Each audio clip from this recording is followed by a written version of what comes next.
Have you ever found yourself in a situation where you are being lied against, all tables turns against you, and there's nowhere to go, and at the end you suffer for a crime you didn't commit?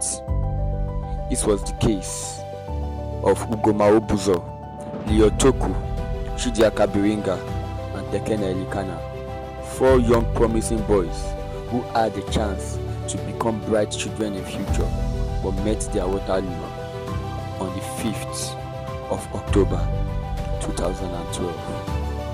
What really happened? What really went on? Chidiaka Biringa, Lyotoku Mike, Tekena Elikana, and Ugoma Obuzo were all friends, first sons of their parents, and students of the University of Port Harcourt. The 4 students were also occasional roommates. Ugona sometimes spent the night with Tekena, who lived outside the campus because his residence on campus was broken into multiple times. Ugoma had a debtor called Bright, who owed him some undisclosed amount of money. Ugona sought the help of his fellow rapper, Lyod, childhood friend Tekena, and roommate Chiadika. Together, they ventured to the house of the debtor around midnight, carrying axe, pen, knife, cutlass, and a gun in order to scare the debtor. Allegedly, a misunderstanding ensued and eventually turned into a fight. The debtor, Bright, started screaming, claiming that the men were here to steal laptops and mobile phones. A vigilante group from Aluu were alerted with the impression that the students were criminals, disturbing the community. Before the vigilante arrived, a mob had started chasing the 4 young men through the streets with sticks and stones. The students were caught, stripped naked, beaten and tortured until they were close to unconscious. In the presence of the crowd of Nigerian officers, police officers and other citizens, they were dragged through mud, had concrete slabs dropped on their head, and car tires filled with petrol wrapped around their neck in order to set them ablaze.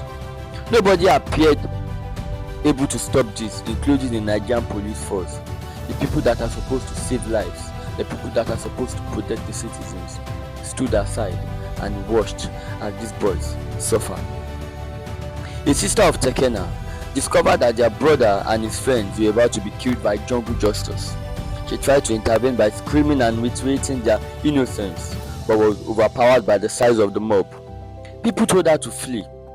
In a last attempt, she contacted family members and the police, but the men had been killed by the time the assistant was sought.